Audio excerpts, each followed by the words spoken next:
down by Egan's Corner, one morning I did stray. I met a fella rebel there, and this to him did say, I have orders from the captain to assemble at an bar. But how can we assemble without a motor car? Oh Barney dear, be of good cheer, and I'll tell you what we'll do. Should the Orangemen have plenty cars and the IRA have few, we'll wire up to Stranraer before we walk that far, and we'll give the boys a jolly good ride in Johnson's motor car. Well, when Dr. Johnson got the wire, he soon pulled on his shoes. He said this case is urgent and there's little time to lose. He wore a fancy coster hat and up on his breast a star. You could hear the din going through the length of Johnson's motor car. But when he came to the Shreelands Bridge, he met the rebels there. He knew the game was up with him, as at them he did stare. Says he, I've got a permit for travelling out so far. We don't want your British permit, we want your motor car. Well, what will all the specials say when I have reached Drumbo? For to say me car was captured by the rebels at Dunlow. Well, we will give you a receipt for it, signed by the IORA, and when Ireland gets her freedom, you'll get your motor car.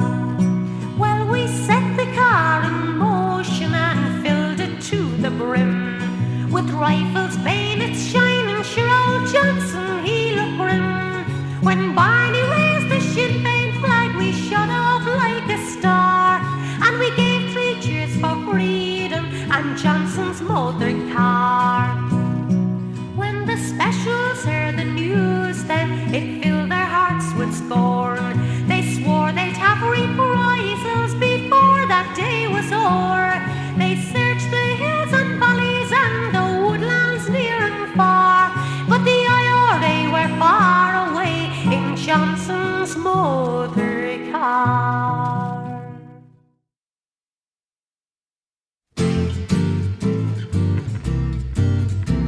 When first I came to London in the year of 39, the city looked so wonderful, the girls were so divine, but the coppers got suspicious and they soon gave me the knock. I was charged with being the owner of an owl alarm clock.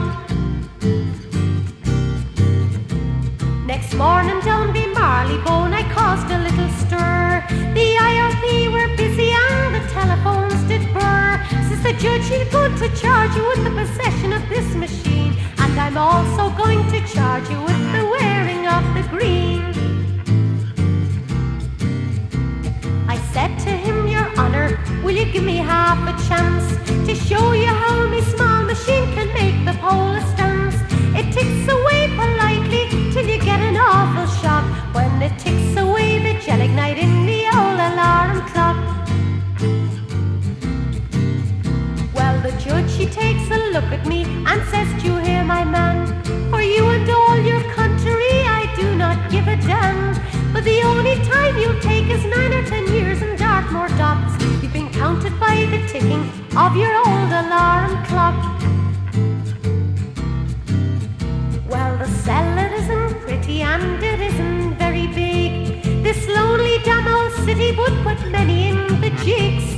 I'd long ago had left the place if I had only got me couple of sticks of gelignite and me old alarm clock.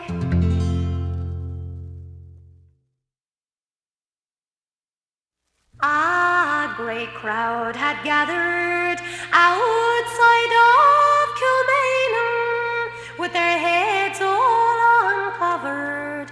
They knelt on the ground, for inside of that grim jail lay a true Irish soldier, his life for his country about to lay down. The black flag they hoisted, the cruel deed was over, gone was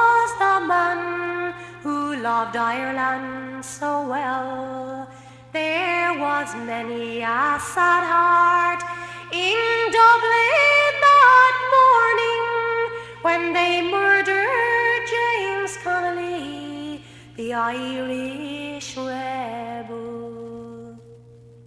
He went to his death like a true son of Ireland, the firing party he bravely did face when the order rang out, present arms fire.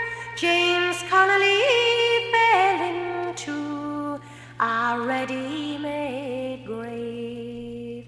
Many years have passed now since the Irish rebellion, when the guns of Britannia they loudly did speak, and the bold IRA marched shoulder to shoulder as the blood from their bodies flowed down Cycle Street.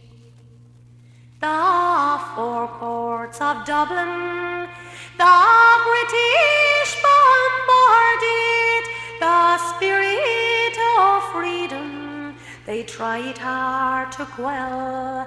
Then amidst the grim din rose the cry, no surrender.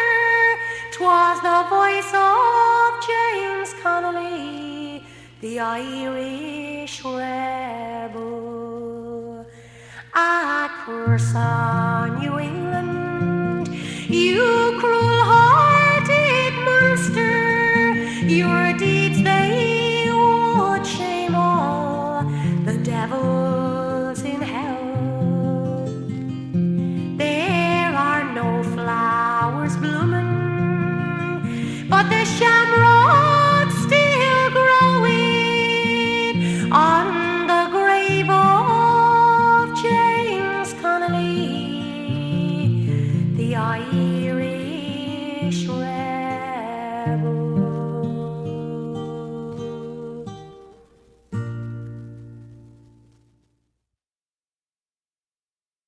As time goes by and years roll onwards, still in my memory I'll keep of that night in Belfast prison. Unshamefully I saw men weep, for the time was fast approaching. Alas,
light shine through the foggy dew.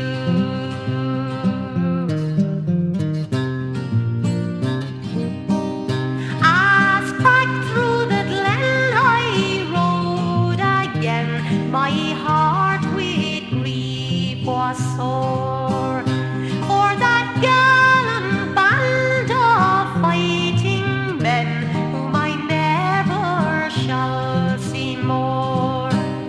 But to and fro in my grief I go, and I think and pray for you.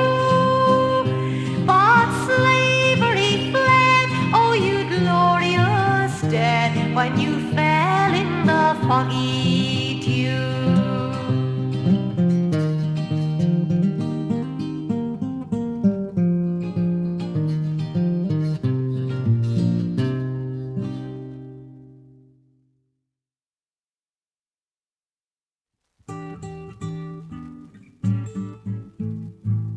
He was born in the city where the river Shannon flows, a noble Irish patriot, as everybody knows.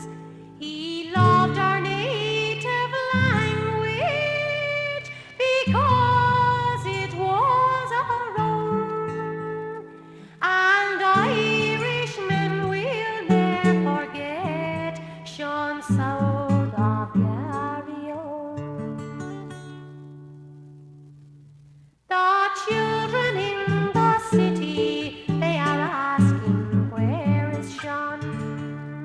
Where is that red-haired soldier who spoke our Gaelic tongue? Beside the fires he drew for us and spoke of tears and tongue. Oh, mammy, will we meet again, Sean South of Garryowen? Oh, Sean Agra, you are resting now with Ireland's noble dead, while Ulster fields are reddened with the blood you nobly shed. May our God above in heaven take you to his kingly throne, and let Irishmen remember well Sean South of Garryowen.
and 'twas proudly she carried white, orange and green.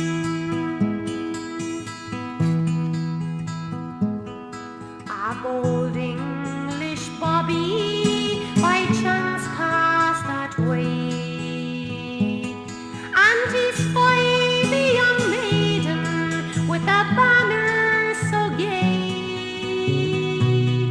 With a laugh and a sneer he jumped off his machine, determined to capture the flag of Sinn Féin. You'll not get that banner, the young maiden cried, till your blood and my blood their colours have dyed. For I don't give a damn for your king nor your queen, but I'll die for my colours, white, orange and green. The poor peeler's face turned as white as the snow, and he mounted his cycle and started to go, saying, what is the use when I'm made of 16 would die for her colours, white, orange and green. That very same day in sweet Tipperary town, that gallant young maiden from the Galties came down. She was sick in her heart, it was plain to be seen, for that very same day Tracy died for Sinn Féin. Ye young men and maidens from Erin's green shore, rise a cheer for the maid from the proud Galtee moor, and keep on fighting for the cause of Sinn Féin, till we make dear old Ireland a republic again.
sacred spot in Dublin, a place called Arbour Hill, where sleeps our noble martyrs, but their message rings out still. To you their message is calling, as it did that Easter day, when they flew the flag of freedom and proclaimed the IRA. They marched the men in Dublin, and for Ireland struck a blow. 'Mid shot and shell they raised the flag over Dublin's TPO,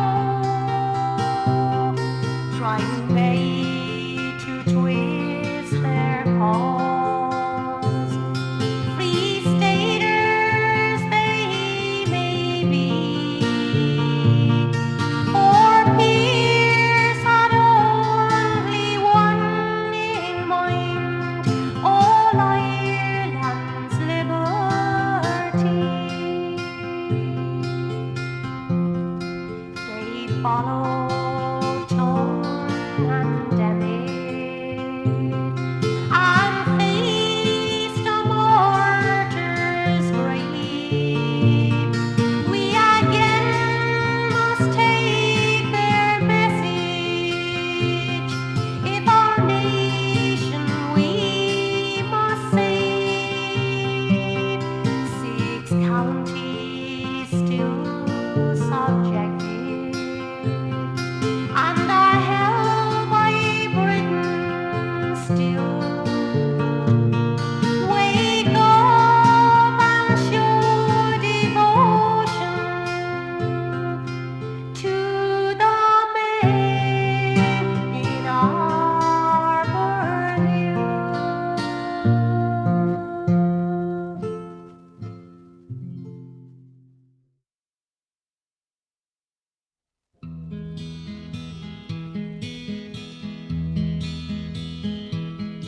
Oh, hark to the tale of young Fergal O'Hanlon, who died in Bragh to make Ireland free. For his heart he had pledged to the cause of his country, and he took to the hills like a bold robbery.